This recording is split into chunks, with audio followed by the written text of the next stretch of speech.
All right, all right.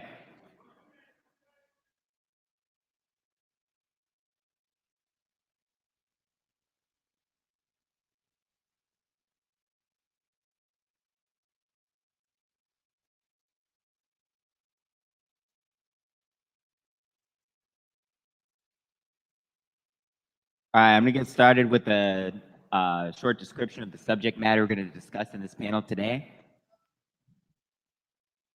Winning hearts and minds is a concept occasionally expressed in the resolution of war, insurgency, and other conflicts, in which one side seeks to prevail, not merely by the use of superior force, but by making emotional or intellectual appeals to sway supporters of the other side. We are at war. And we also know that poor, working, and oppressed people are hungry for knowledge. So we want to explore the use of propaganda in our struggle for liberation. So now we'll go ahead and move into the bios of the different speakers. We have Jared Ball, who's a father and husband. Also, a professor of communication studies at Morgan State University in Baltimore, and is the founder and curator of imixwhatilike.org, a multimedia hub of emancipatory journalism and revolutionary beat reporting. Ball is also author of The Myth and Propaganda of Black Buying Power. We have Erica Keynes, the coordinating committee vice chair of the Black Alliance for Peace. In 2017, Keynes founded Liberation through reading and organizes with the Black workers-led Maryland political party, the Ujima People's Progress Party. Keynes is also co-editor of the African revolutionary blog Hood Communist. Then we have Musa Springer. Musa is a cultural worker, community organizer, and multimedia journalist. They are a member of the Walter Rodney Foundation, the Black Alliance for Peace, and they're the international youth representative for Cuba's Red Barrio Afro-Descendiente and host of the Groundings podcast. And finally, there's Yusuf Shakur. Yusuf is the son of Ava Joe, and who is well-versed in the language and syntax of Black Detroit as a father, author, and organizer. Yusuf epitomizes redemption and Black transformation from what he identifies as street-holic, as a Black organic intellectual and unorthodox leader.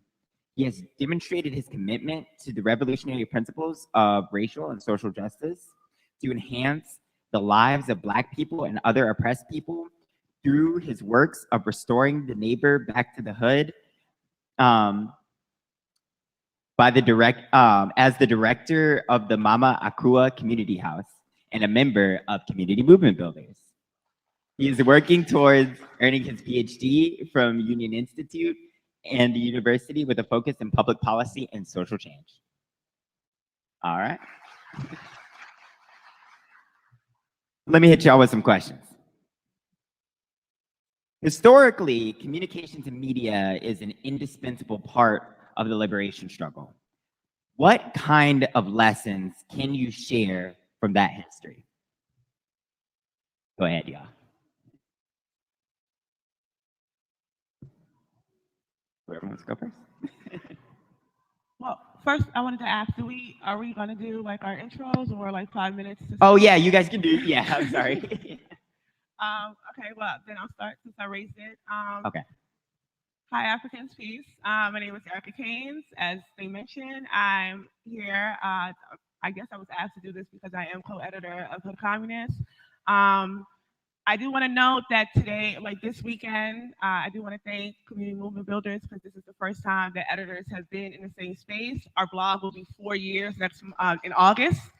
So in the 4 years of having Hood Communist and publishing it, we have never collectively been in the same space. So this is the the first weekend for that, but I do want to get into why we considered doing Hood Communists in the first place. We started in August of 2019 as a larger collective that became much smaller. So we have 4 editors right now, but the intent was that we had a lot to say online. We were posting a lot, there was a lot of threads. We had political clarity, but it was limited to an online space. And then when we looked at publications, the only one that actually addressed a Black left was Black Agenda Report at the time. And it was nothing for what we considered ourselves at the time, because we might have aged out now, but we were youth at the time, and there was nothing that really spoke to youth. You know, I learned a lot through Black Agenda Report, but everyone was not reading Black Agenda Report.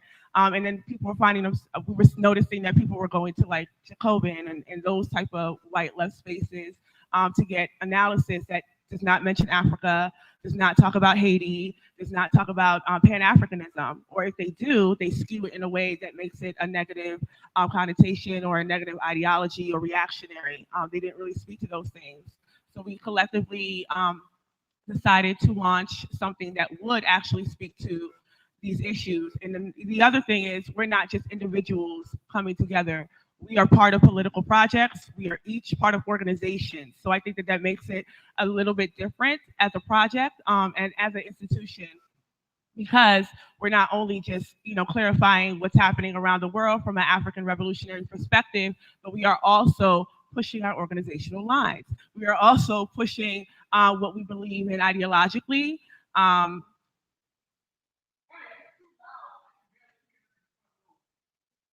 Thank you. So we wanted to be able to clarify that, and also have people and push people into joining organizations, because we understand the climate of the time now is very important. And a lot of what we do, we get a lot of pushback about our join the organization line. But I think if you look at the work that we've been able to accumulate and produce at Hood Communists as an institution and as a project, not just a blog, I think it really speaks to the necessity of joining an organization. And how we've been able to capture people who were considering joining organizations, but were not, you know, they had certain questions. We were able to capture those people who were lingering in the Twitter threads or in the Facebook posts to, you know, stop doing that. You know, join the organization, get active, and then also, you know, take your work off of there and submit it, because we understood the necessity for information warfare. I think Claudia mentioned it. We are in a battle of ideas. And Hood Communists, we want it to be used as a weapon and a tool against that.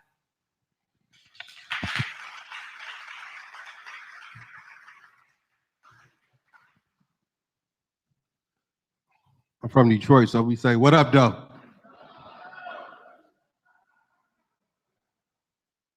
I'm the son of Ava Joe, and it's important for me to say that, as I'm being born and raised by a single Black mother in the city of Detroit, all that I am, all that I will be, is on her shoulders that I stand, that I speak.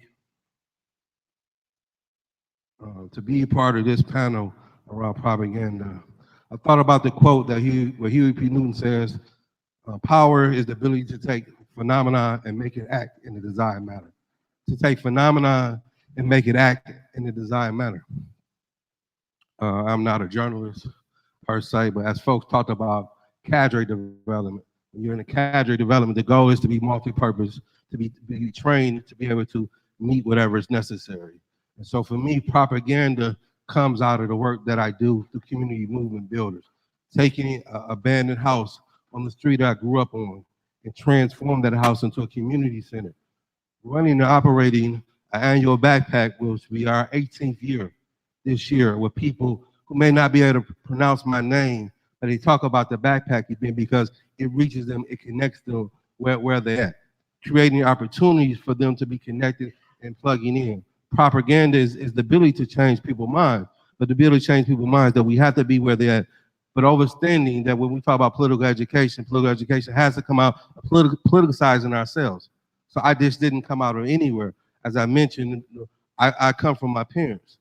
And coming from my parents, understanding that dialect between my father, who was incarcerated, who I go up in prison, I meet him. And out of that relationship had a tremendous impact on me, transformed my life, which produced a propaganda transformation, but that propaganda was answered by the cause of my mother, of the prayers that she put out as being under attack as a single black mother in the society, not only devalue my mother, but devalue the community that we come from. So the propaganda is resistance. The propaganda is is organizing. So as overstanding as a revolutionary, like every revolutionary is an activist, organizer, an advocate, but not every advocate, organizer, and activist is a revolutionary. Peace.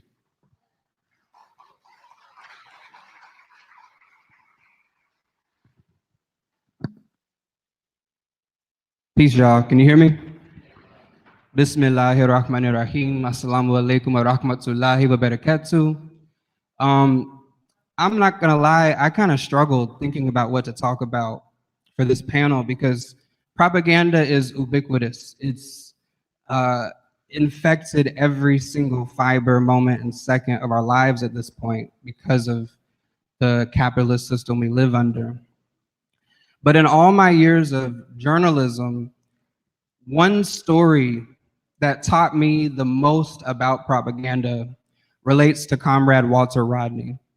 For those of you who don't know, Walter Rodney was a Guyanese historian, revolutionary activist, and scholar. He wrote the book, How Europe Underdeveloped Africa. I just want to uplift Walter Rodney. Yeah. And I want to uplift Mama Patricia Rodney too. Yeah. Walter Rodney was assassinated almost 40 years ago by a president named Forbes Burnham. And this was a black president who used talking points of Pan-Africanism, talking points of socialism. He said he was for the people. Meanwhile, he was backed by the CIA. He was backed by the UK and France and the entirety of the West. And when Walter Rodney with the WPA was waging or preparing to wage a war against Forbes Burnham and was organizing against Forbes Burnham with the people, Forbes Burnham would assassinate Walter Rodney.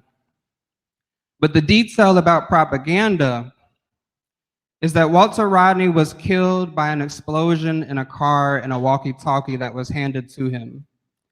The person who handed him the walkie-talkie was likely trained here in Georgia at the School of the Americas. When Walter Rodney was killed, the newspaper that morning ran a headline that said that his face was unidentifiable. The newspapers were printed the night before in Guyana. Walter Rodney's face was completely identifiable because it was his body that was exploded. Meaning that the night before, the Burnham government planted the story and knew it was coming. This is a sobering reality of what we're talking about when we're talking about propaganda. And so we fast forward to today with this Cop City battle, where activists and organizers like myself are being called domestic terrorists, getting charges of decades-long sentences for holding signs. Police decided to kill a forest offender not 20 minutes from here. Viva Tortuguito. They put dozens of shells in his body, in their body. And before we had any evidence, before we had any reports, before there was an autopsy, he was called a terrorist by our local newspaper.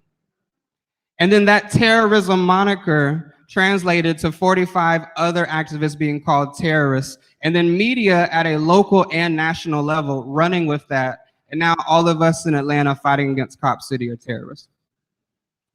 And so this terrorism category, when we think about propaganda, how can this category of terrorists hold forest offenders, Al-Qaeda, Assad Shakur? How can it hold all of these things at the same time? So this is the battle we're up against when we talk about propaganda. People being exploded and then having the story already planted and ready to go the next morning, whether it's inaccurate or not. So I just want to ground us when we talk about propaganda that we're in a war, right? And so our propaganda, our media, and our communications have to accept the fact that we're in a war and address it as such. And I'll just be brief and I'll leave it at that.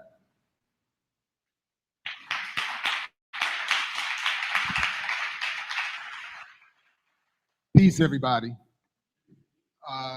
First of all, it's an honor to be here. Again, my name is Jared Ball, and I will credit first Kamau and community movement builders for putting this together and inviting me, but then I'm also going to call Kamau out for, I'm sure, adjusting my bio to leave out the part that I'm a co-founder of Black Power Media. Because those of us who watch BPM know that our dear brother got a big problem propagandizing our channel when he's in front of a camera and a mic. Where's he at? I don't even see him in here. I was gonna call him out. So shout out to Ear Doctor, shout out to Kalanji Changa, our other co-founder, and I appreciate, and we'll deal with all those contradictions later. But the reality is, when we put BPM together, the point was, for me, it was fulfilling a lifelong fantasy and goal, which was to try to use public media as much as possible, the communicative networks that exist, to coagulate and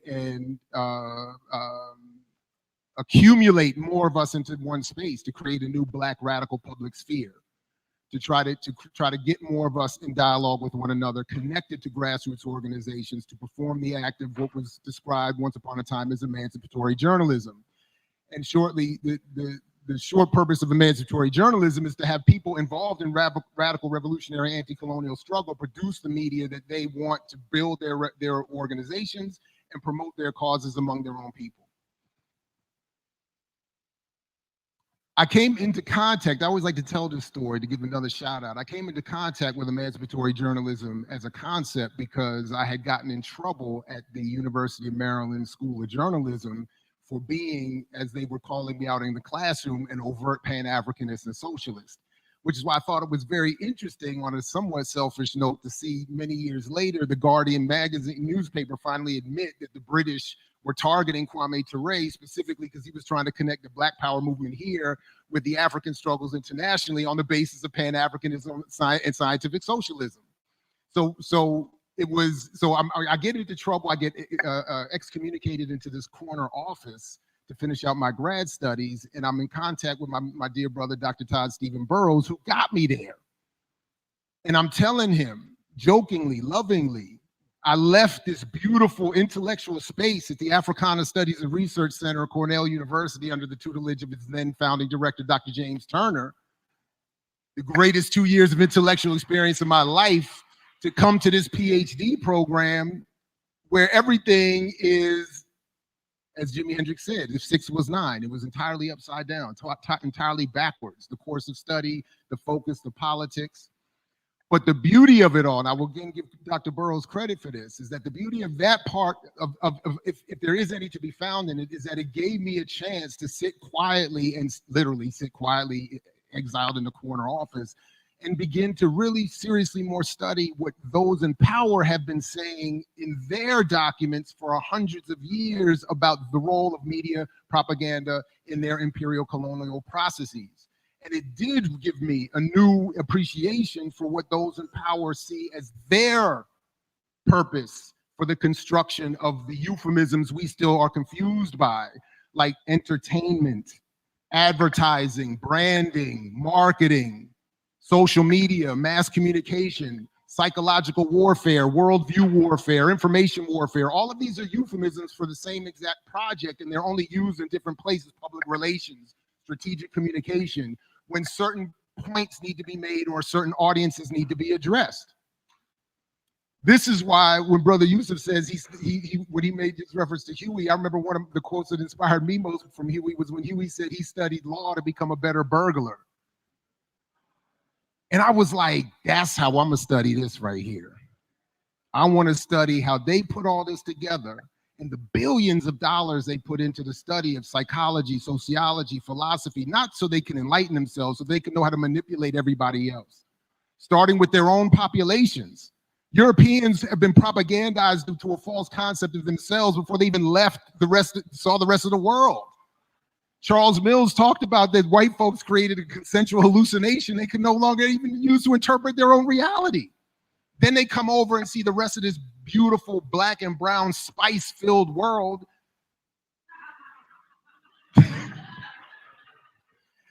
and got to make their adjustments. Okay, so this is why, and I'll stop here by saying this is why it's important to remember that the first rule in military in military invasion is the establishment of communication. That's the first thing they do. Dominance over the message. That's what we're still suffering under today. And because of all those beautiful euphemisms they've constructed to deny us an understanding of what's going on, many of us are still struggling around, oh, well, it's just a song. It's just a movie. It's just a book. It's just entertainment. It's just a podcast. No, it's a carefully constructed part of a media environment meant to consistently recreate hallucinations for us, distance ourselves from our radical politics, make these events impossible. And that's why it's an honor to be here. So thank you all very much. I'll stop there.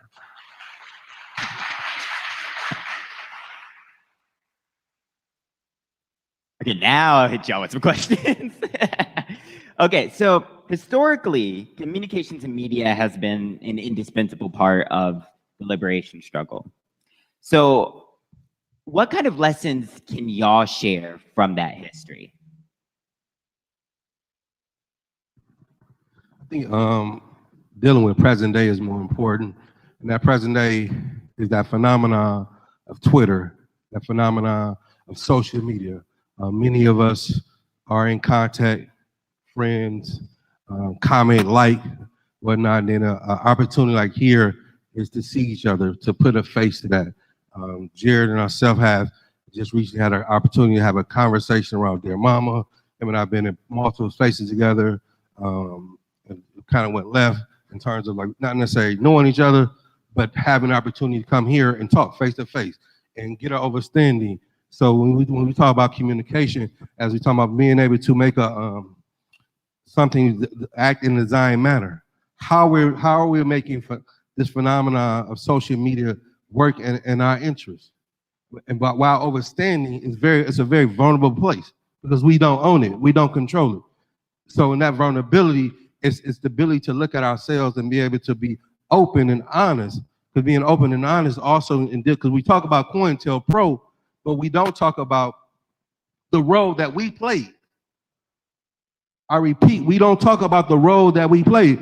COINTELPRO was able to maximize off of our weaknesses.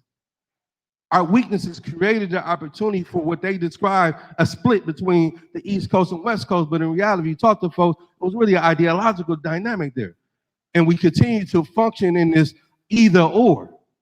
Either I'm a New African or I'm an African. It's a both and. It's a both and. Do we need armed struggle? Do we need community organizing? We need both.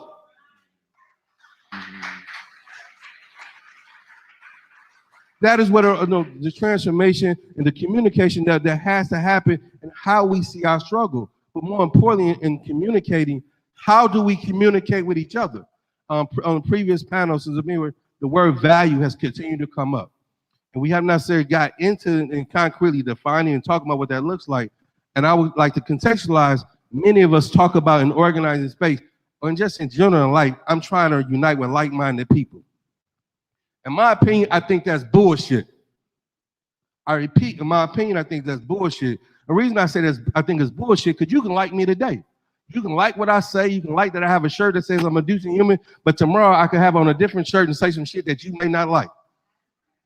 And that happens all the damn time in personal and political spaces. So this is where I substitute, instead of saying like-minded people, we need to unite with like-value people. Like value people, because value has to trumps how we like each other and determines when we talk about combating liberalism, combating the bullshit that I may bring up, that because I may not be at my best every day, but my values sticks me to the point of understanding that the conference that we're having wasn't about me. It wasn't about a particular organization. It is about objective and liberation for Black folks. So the ability to have a communication to talk about that and some of our differences and create spaces, that is a lesson that we have to learn from the past. I just wanted to say one more thing. First of all, that was dope. I just want to say very quickly, I forgot one more shout out. Please forgive the interruption. I do want to shout us out as a panel, because it's we who have to sit here on the embers of this burning stage that those sisters just left on that last panel. So shout out to all of us. Thank you.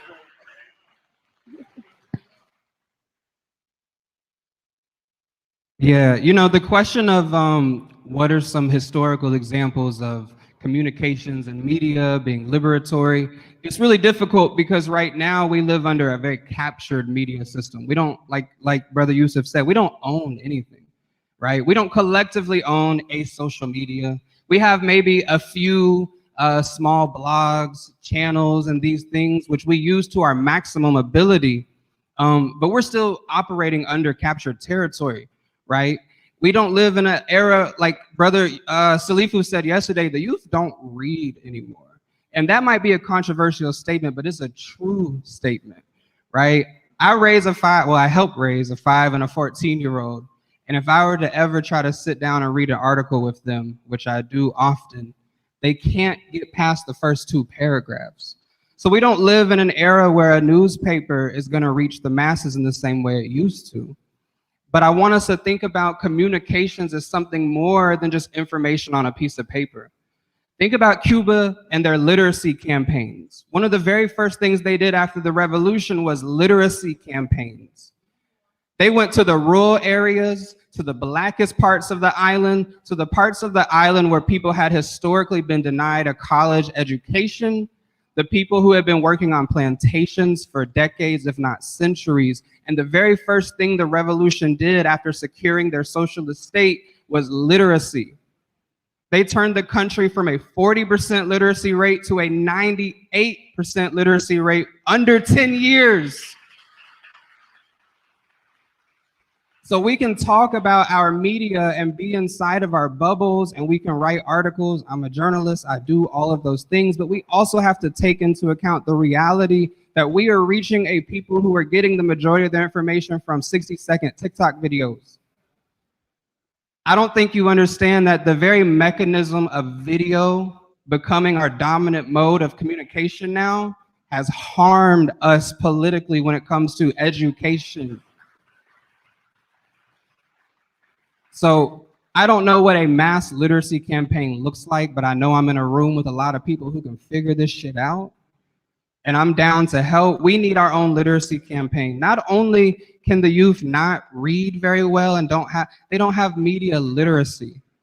There is literal data and studies that show across the board of all age groups, media literacy is at an all-time low. That means that when you read an article, you don't know how to decipher the truth from propaganda on the most basic level. It means you don't know how to decipher a source or a platform, right? And so I just want us to really think about what are we doing to raise the bar of literacy? On the most basic fundamental level, there is not a socialist revolution to have ever stood in the world that did not champion literacy campaigns, whether it's in Burkina Faso or Ghana or Cuba or Venezuela, Grenada, right? And not only did Cuba have the most successful literacy campaign in history, they still to this day send thousands of education professionals across the world to help set up education and literacy campaigns in the world, right? And then the last thing I'll say, an example that really stands out. Yesterday, there was a documentary about the Pendleton 2 that people were not paying attention to. One of the things that they did, one of the first things that those men in that prison did when they were trying to liberate themselves was they called the black media. The first thing they did was got a hold of a phone and called the media. Do we even have a black media today that they could call? Who are they gonna call? We got BPM. Who else are they calling? The Root, BET? So media literacy and literacy campaigns, and then you're looking at that example of the Pendleton 2 and think, who in the room is the journalist that incarcerated people today would be able to even run and call, right? And so I'll leave it at that. Thank you.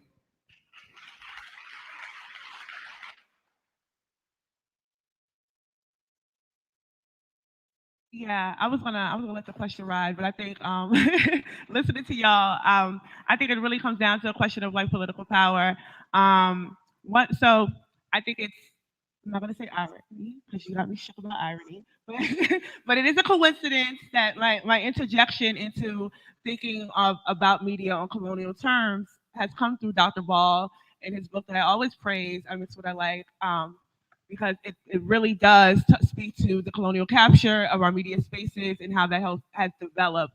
But then also I like to attribute how I understand media today, as opposed to before, because I am a millennial. I did grow up watching everything, but be able to like critically assess, that comes from me studying bell hooks and critical thinking and how she assesses the importance of that. So when we talk about literacy and literacy campaigns, I think we also talk about the lack of power that we have to even drive home these ideas and these talking points about what our children are watching, what our children are studying, what they're learning, what they're hearing, because we don't control any of that. Like, we have no control over any of that. And I think that is a bit of a difference that we could see from the past histories, even mentioning who are the journalists that we can call. I could think of at the height of the civil rights movement, how many Black publications there were that spoke to our conditions as compared to now. And that's not to say that at that point there weren't opposing publications, because there were, Jet and Essence and Ebony existed as well. But it is to say that it wasn't as predominant of a space where, the Panther paper, you were able to access that, you were able to get that, the Freedom Papers, you were able to assess that, you were able to get that. Today, I think that the issue around it is the capture of our movements, of our power, of being able to build power in order to get that, in order to, have control over what is being told to our people, what is being told to our children. So that's just what I wanted to add in, because I do think that it's really important to know that these things are manufactured. It's not happening by happenstance, like even mentioning the TikTok thing. If we understand the dynamics of TikTok, especially how closely tied it is to the government, to the U.S. State Department and the Department of Defense, same as Facebook and Twitter, and these are things that we utilize every single day, I think that we have a better understanding of how we are able to communicate these ideas. Because, typically, when I do have these discussions, I am talking about internationalism, I am talking about Pan-Africanism, I am talking about like geopolitics in that sense. And when I talk about that, I'll always open it up with that the U.S. has divided the world into military commands, including space, but the U.S. also has a cyber command, and it works for the Department of Defense. And the intention for the cyber command is to hold off any foreign actors, et cetera, et cetera. So when we look at how we are able to understand hashtag activism, right? When we see SOS Cuba, and we go, oh my God, what's happening in Cuba? Or SS Nicaragua, and then we all have to, for human rights. And we don't understand where this is coming from. We're taking on personal anecdotes of situations without really understanding the what's happening on the ground, or even the government, how it's structured, or any of these things. But we see these hashtags and we jump on them as a mode of solidarity. And I think that also speaks to how we're able to communicate, because we really do not understand the mechanisms of which we are under, because we don't have political power. So I just wanted to raise that. Way to go ahead. Yeah, thank you. I did just want to add a couple things about, it's important, of all the histories that continue to get suppressed, there are these histories of these underground communicative networks. I mean, and they come in all forms. When the enslaved gathered in the corner of the fields to plot, that was the spread of propaganda, a positive propaganda. A reminder of you are supposed to be free was an initial spread of a propaganda. David Walker's Appeal and work like that, the journalism of Cornish and Russwurm, all was meant to be somewhat of a form of emancipatory journalism, being media journalism produced by oppressed communities looking to free themselves and promote their cause.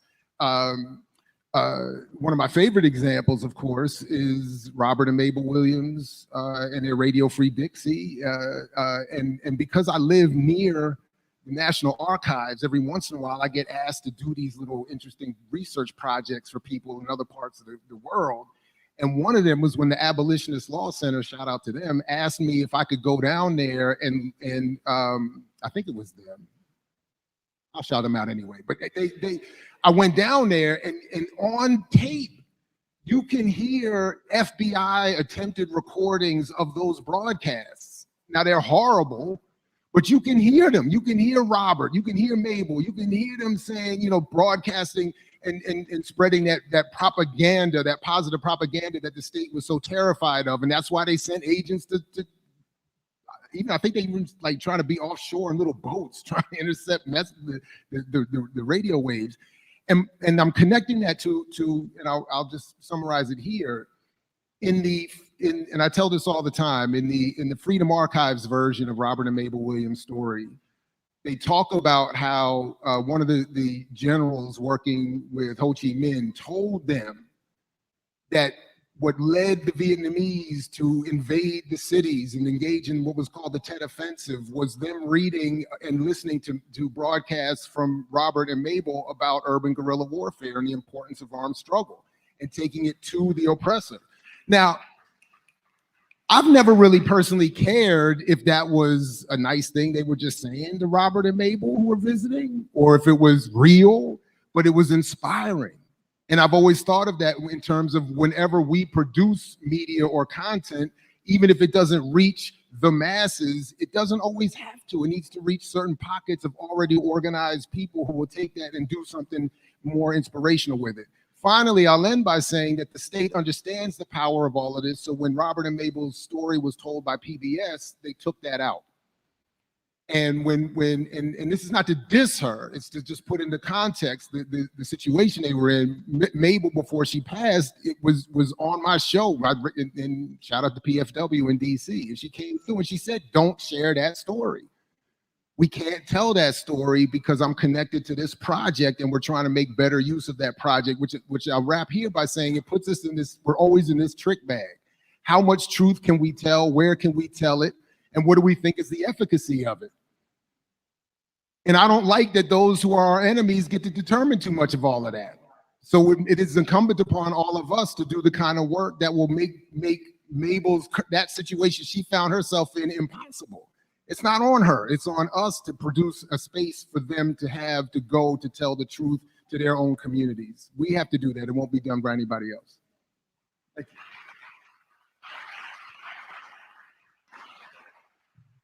All right, next question.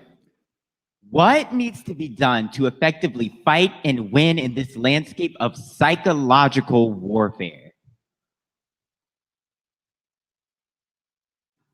So I can take that one because I want to shout out Onyé. Onyé has a great piece in her Communist about how to combat information warfare.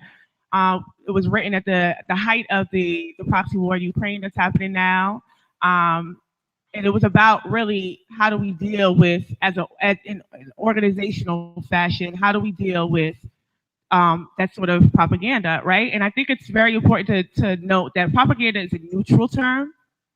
And it's only, it determines on who's using it, right? So we want to use propaganda. It's good for us to use propaganda. That's what BPM would be. That's what the Communist is. That's what Black Agenda Report would be. That's the propaganda that, you know, is liberating, that gets us somewhere, that has an objective. And that's the type of propaganda that we need to be focused on. But I think that in terms of when we look at information warfare, there's a misunderstanding of how organized it is. So when we're talking about combating information warfare, we need to think about it strategically in an organizational fashion. And I think that those are the points that Onyé raises in that in that piece of you know, how to combat information warfare, primarily because like I noted, we didn't come into Hood Communists as individuals. We came in as members of organizations that have particular political lines, that have particular objective goals. So when we're writing about these things, or we're writing about current events, we're writing it under, you know, having struggled around these issues within our organization, and then finding clarity about that, and then writing on it, like in terms of like the Ukraine war, how much misinformation came out about that war in the height of it. But not even at the height, but leading up to it. I want to say from November on, before everything popped off, it was already churning it out. Russia's going to do this. Russia's about to do this. So they were already prepping and setting people up. But what they were not talking about was the 8 years of war in the Donbass region that killed thousands of people. And what they were not talking about was the 2014 coup that Obama assisted in. So they made it like this was just something Russia just decided to wake up and do one day, right? So they're leaving out these bits of pieces of information. Now, had I not been affiliated with Black Alliance for Peace, with Glenn Ford, with Margaret Kimberly, I would not have the clarity about what happened with Jackie Lukman, even about what preceded the whole lead up to this, after the Cold War, the fall of Russia, because again, this is years in the making. But I think when we talk about information warfare, the need to combat it needs to be taken on in an organizational fashion. Another example that I want to use is recently, there's a Afro-Cuban that just went viral. It's someone I had the displeasure of personally meeting in DC. So I can tell you she's very serious when she says the things that she's saying, that Black people here, Africans here, should not be supporting Cuba because Cuba is an anti-Black nation, yada, yada, yada. She believes that wholeheartedly. And because she believes that wholeheartedly, she's being used as a tool. I don't know if she's putting herself out there to do it or if she's being paid to do it. I can't say. But she does believe it. She's serious about it, and she's going viral for these things. And because right now, currently, there is a space for the type of language that surfaces around, quote unquote, the entire world is anti-Black, people take on those type of languages uncritically. They don't even think about it. So how do we combat that? As a person who has a chance to travel to Cuba, who is deeply tied to Black organizations, Afro-Cuban organizations on the island, who knows the history, who has had conversations with how they're actually combating racism and actually talking through these things and these struggles. How do I even address that? I mean, I could go as an individual and say, I went to Cuba and that's not true, right? And it's like, okay, well, she's from Cuba and she said it is, But I think in an organizational fashion, how Black Alliance for Peace approached it is any bit of information that we had that said none of that was true, we put it together and we flooded the internet with it. We used her as a talking point and we flooded the internet with all that information. So anytime you pulled her up, you've seen everything we had. So so in that sense, we have to have an organizational strategy into how we want to combat, because we can't really talk about, it's information warfare and we're being misinformed here, and then try to take that on individually, because this is organized. We're dealing with organized structure. Like it doesn't mean nothing to say that there's a cyber comm. There's to have a command is a military basis. It's a military foundation. So they're looking at this strategically as war.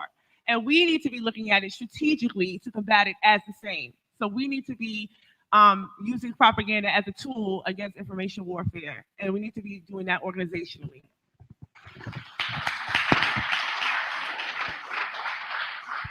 And if I could just follow that up, I feel like they saved all the Cuba activists for the last day, because Cuba's hijacking this day, and I love that.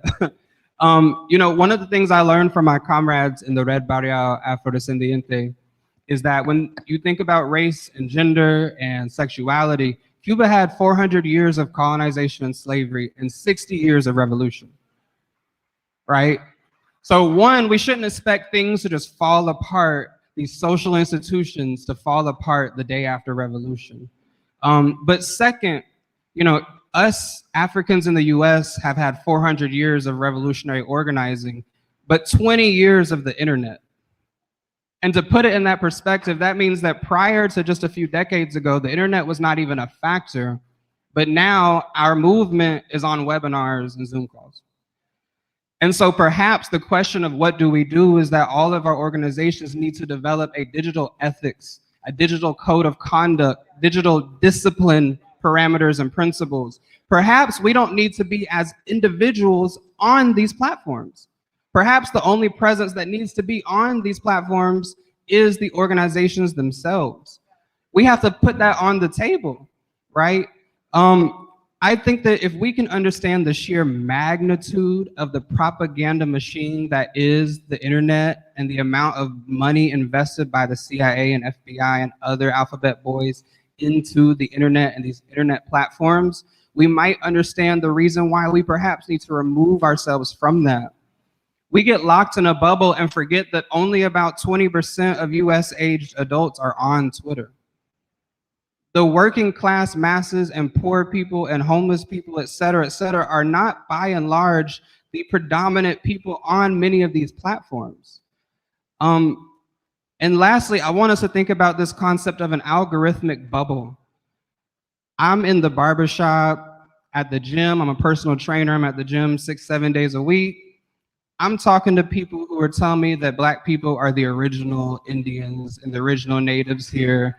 and that we had a cache of gold, and that when the Europeans came, they stole all our gold and told us we were African, and then shipped us back to Africa, and that we're actually from here, not y'all. And I'm not even saying this to be funny. There are areas of the internet where we are not even able to pierce that bubble because it's an algorithmic bubble. You watch one video telling you that you're not African, you're actually the original Native American, and then 17 more come up behind that, and then you're suggested 100 people to follow who are also telling you that. And then at the same time, they're selling you books and they're doing brand endorsements and they're trying to sell you products, right? So perhaps we don't need to be on these platforms, or at least we need our organizations to give us very, very clear, specific guidelines and think very hard about how we engage with this, right? And so I'll just leave it at that.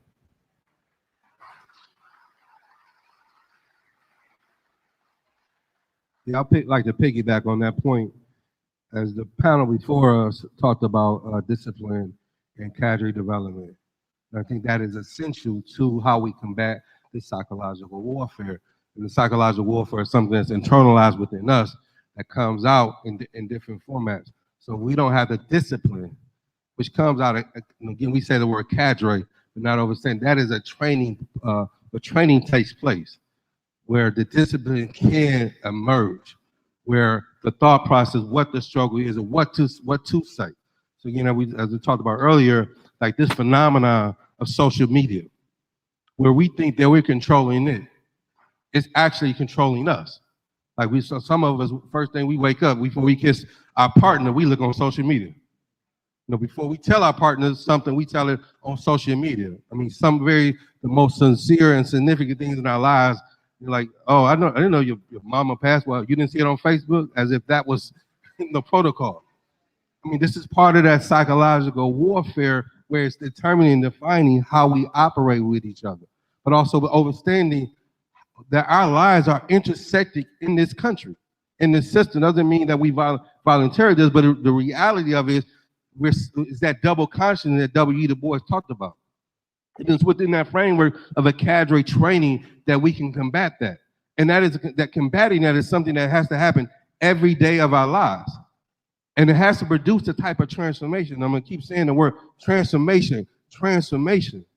And transformation is not a one-stop shop. It is a continual thing. Now I look at the life of my late comrade, Sanyika Shakur. And many of us ask the question like, wow, what happened? What happened? What happened was that transformation that he experienced is continuing going on. However, transformation doesn't reach its highest height in an individual, but in community. And we have to create community for our transformation to continue to grow and develop to reach our highest height.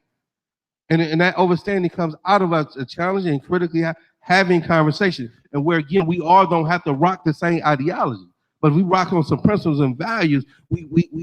What's been talked about, this is how we produce that type of principle unity. And that principle unity is the ability to come on and look at the psychological warfare. And I concluded on this. I'm from what we call the blackest city in America, Detroit.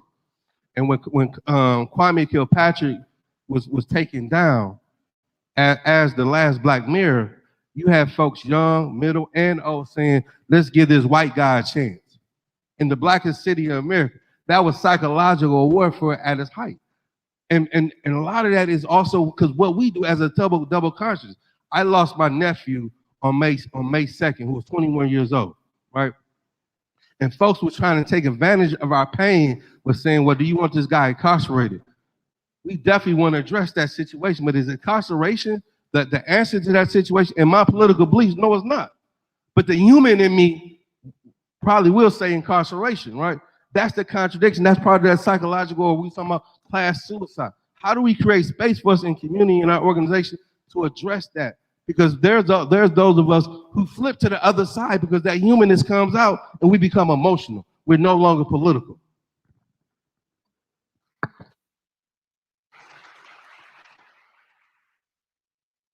I don't have anything along those lines. I just basically agree with everything that has been said. That the point of emancipatory journalism was the argument that but organizations have to be producing the media and the journalism. So I agree fully with that. The one I just want to add, what for me is becoming an increasing problem into the mix for us to consider, because I don't know exactly what to do.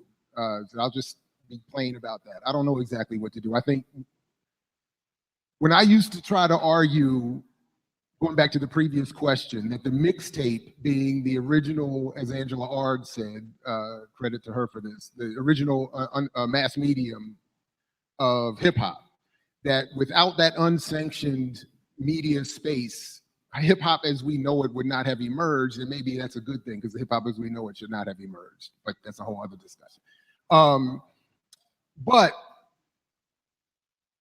increasingly, I'm seeing this. I feel personally, this a new wave of a problem that involves this issue of media and organization, and that, with all due respect to organizations reflected here, who some have different politics, there is still this general problem of what I just made a note earlier called non-propaganda, and I don't even know if that's been used already, if I'm just stealing somebody else's stuff, but my point is that when it comes to the issues that Bunchy was just talking about, or that we're all just talking about, those issues get dominated by those nonprofit elite spaces.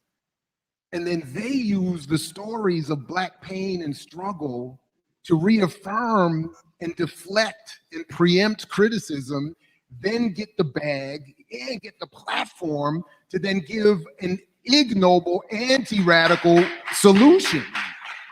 Then we have to come into the space, and it's just like what was said. When we come into the space, it's like if you say, what you talking about, oh my God, my students come in, my deepest engagement with the Black working class is my college students. And that's exactly what happens. I saw this TikTok. They send me, I send them an article in a book. They send me a TikTok. What you think about this? And it's well styled and performed and edited. I can't compete with that. I can't have you read Sylvia Winter to compete with that.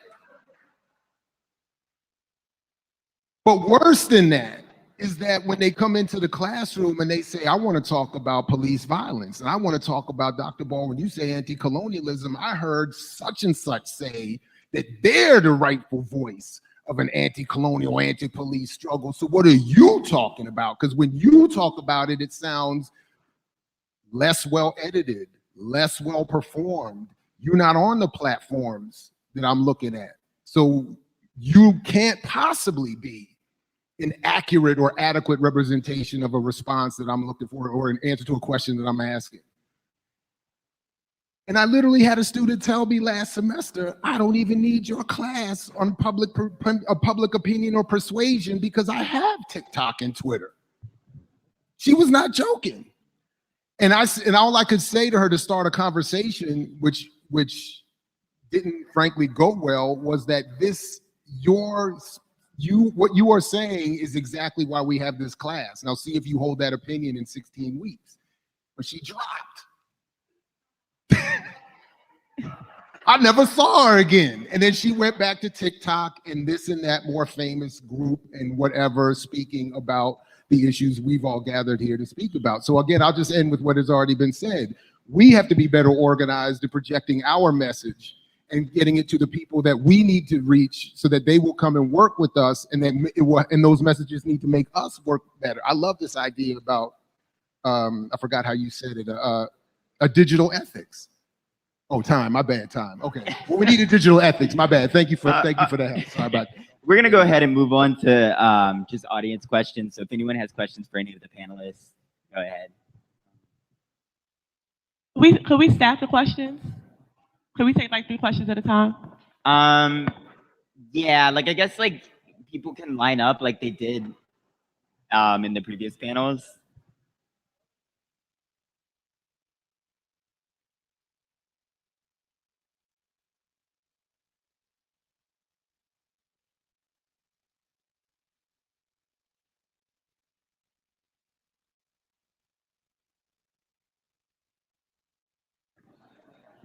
So we gonna go.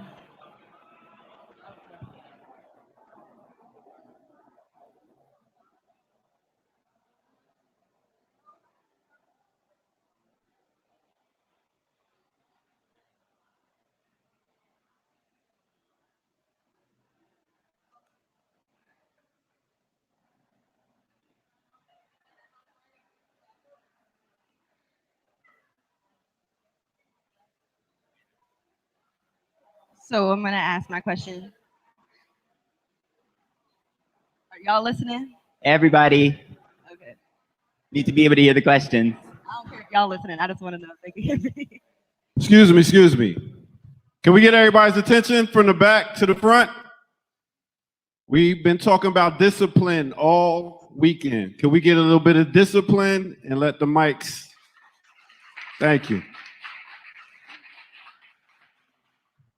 So I'm gonna speak on this, and maybe I'm a little heated because we just talked about it. But I'm a young person who loves TikTok, and has read. Thank you. Yeah. Oh, okay. There we go. I'm a young person who loves TikTok and has read less since leaving college, and I'm wondering what y'all think the difference is between our literacy rates and our attention span, and if there is any use for TikTok as a tool for revolution, and what you think maybe the boundaries of that are, and how can we engage young folks in conversations of how to use the tools that they already have and balance that with giving them more complicated long form content that addresses the contradictions that we might have that might pop up when we watch short form content like TikTok and things like that. Because Hood Communist is on social media and that's where I'll be reading it. So yeah.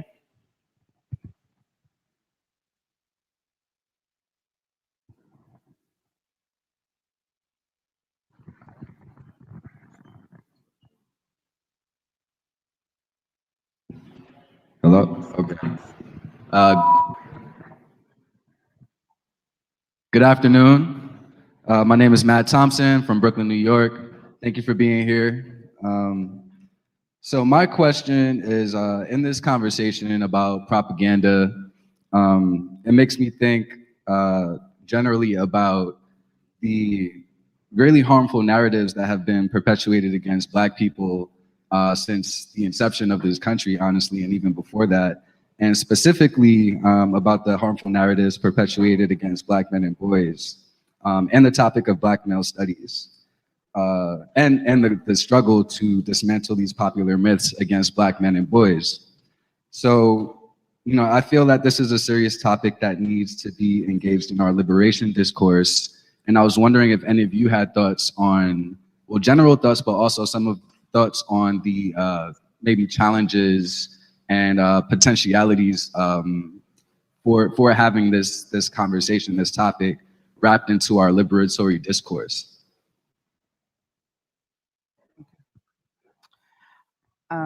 Thanks everyone for being here.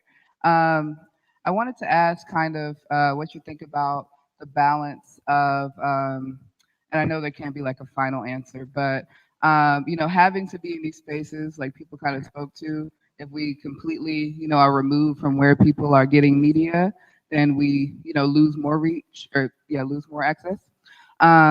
Versus, you know, how once you get to a certain level, it's you know, very hard unless you have the organizational grounding to not fall into becoming a personality or whatever. But also the fact that personalities are able to affect discourse and change and things like that to a much larger extent. And of course, you know, one part of my mind is saying, you know, in community organizing, that's how you get the confidence of the people in order to be able to, you know, affect the way they think about things and show them new things. But you know, just striking that balance of, you know, the people you can reach in real life versus the people, you know, that you might be able to affect online.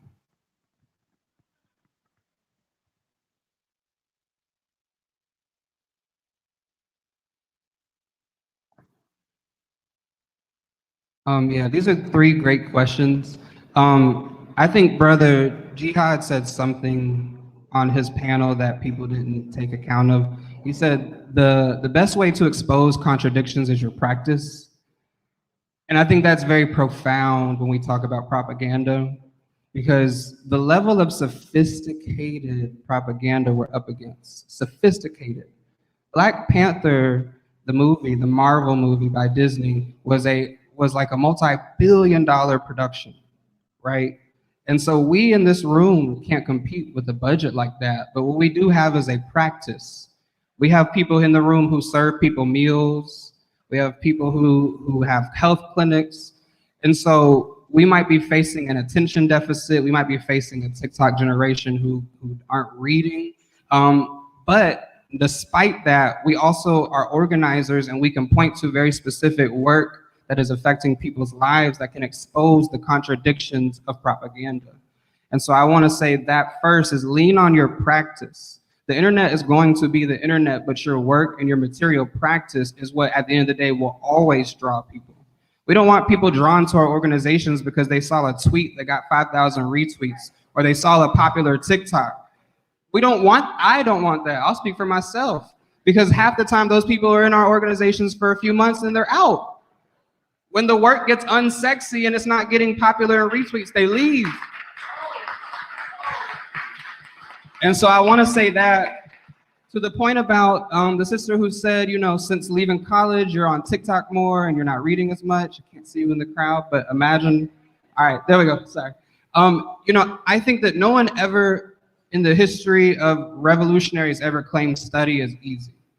And I think that we love ease and we love pleasure and we love things handed to us simply. And if your attention span is short because you're on TikTok a lot, all that means is you have to lean harder into discipline, and you have to accept the fact that for you, it might be a little bit harder to read with a group of people, right? We don't need to necessarily reinvent the wheel. And then thirdly, just very quickly, the question about Black male studies and sort of the myths and perceptions of Black men. We know that when we look at like numbers of police killings and abuse, for example, or we look at abuse in foster care and within adoption, Black men and Black boys represent some of the highest levels of these numbers. And I think that part of what's happened since perhaps 2014, 2020, is we've had a reorienting and reshifting of who we are, quote unquote, censoring in our movements that has evaded the material reality of our conditions and the conditions of Black men. And so Black men, just like Black women and Black queer people and trans people, we are all colonized subjects. And so I think we have to find unity in that, right? We have to lean into the material realities, the research and the data that scholars like Dr. Tommy Curry are doing. I know this is a controversial topic for some of the academics in the room. I don't give a shit, to be honest. And so, yeah, I'll yield at that.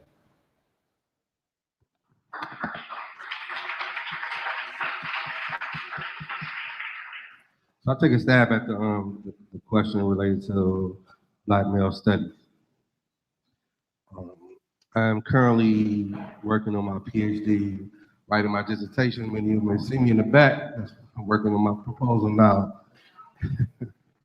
And my topic is examining the phenomena of Black single motherhood. And the reason I chose that topic is, as CBS helped remind me, looking at triple oppression, the dynamics of triple oppression as it related to my mother. So as a Black man, obviously I'm oppressed as a Black man, but coming to the conclusion, I am also I've been double oppressed. That double oppression is related to my mother.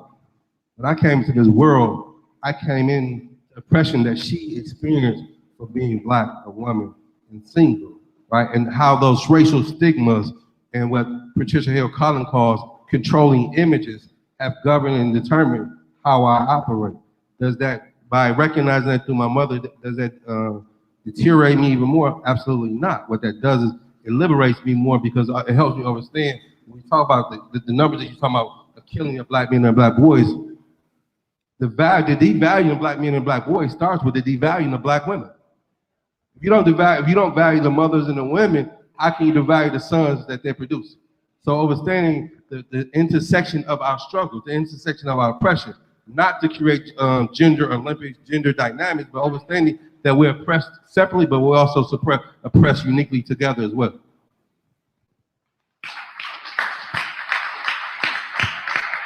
And I just quickly wanted to respond to the TikTok question. I know with Rafiki, we've had discussions about literacy where he thinks that I put too much emphasis on it, because we, as a people, we've always had that struggle. We've always had a literacy struggle that has deterred organizing, that has deterred how we combated it or gotten over it. Again, it's not an easy thing to do, but it does take discipline, and we have had discipline, people who have taken on that role insofar as like pushing for literacy and pushing for our people to be literate. But I don't think literacy is the sort of end all be all of whether or not we're able to organize our people, because historically we have. But in terms of TikTok and social media, I am probably one of the few that is of the mind that I don't believe that shit is a net positive. I don't think that it's useful at all.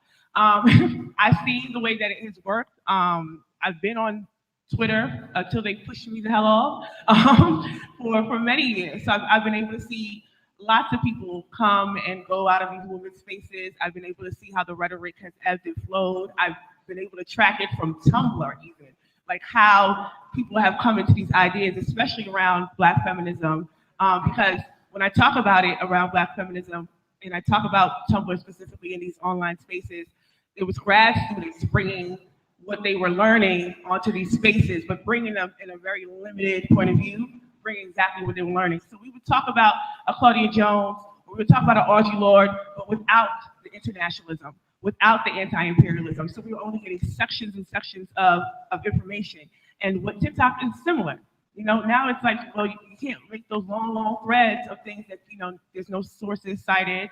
People can just say anything. So if you can't make those threads, you can make a 60-second video that does the same thing. No sources. You don't have to, there's nothing to research or check that. So for me, I've never actually found it a useful thing. I could see strategically how, it gets the word out there. But like Musa pointed out, we're only 20 years really into using the internet in this way. What were we doing before? And in terms of like when I was able to observe the city council around Cop City and seeing the people, and I know for sure half the people don't have no Twitter. So I know the people who showed up because there was canvassing, because people went in the neighborhoods, in the communities, on the block, talking to folks, not because they were posting, hey, be here at 5 o'clock on this day. So for me, that's the difference. Because again, the majority of our people are not on Twitter. The majority of our people are not online because they don't have the internet. They don't have access. They don't have cell phones. So our people still have Obama phones.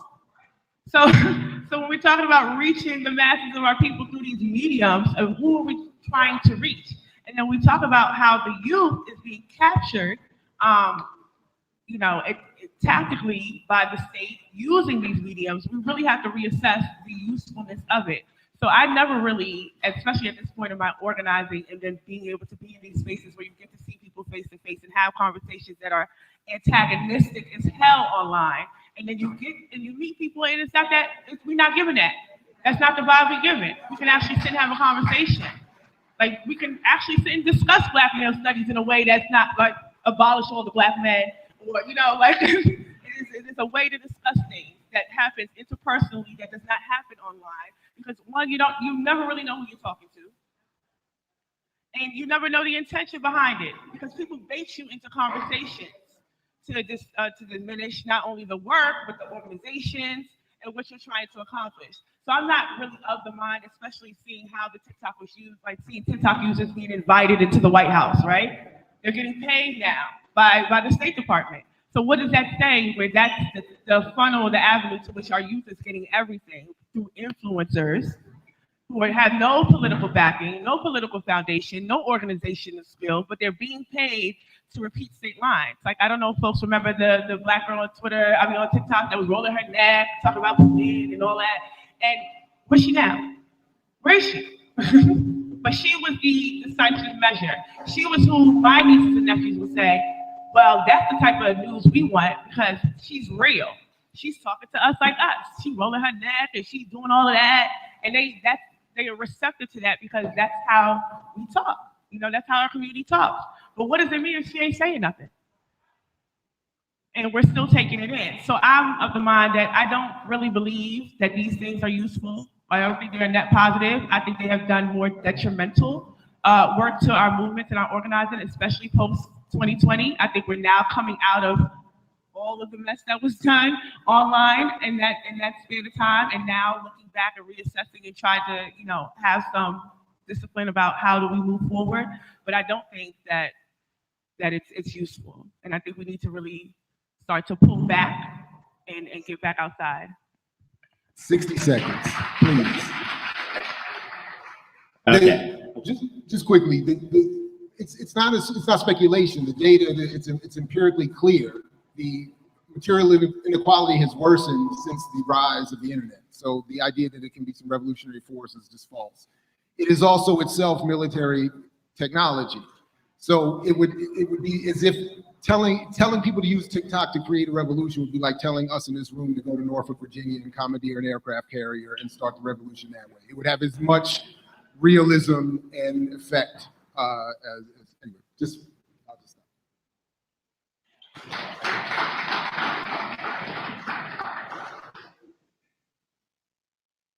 Right, so two things. There is a black space, black owned, abibitumi.com. You can check it out. abibitumi.com. And to my colleagues, I say my colleagues because we run a podcast called Kumbukeni that's countering the propaganda that the West has told for years about Africa. Can we unite and have a conference next year where we talk strategy and how we should move forward?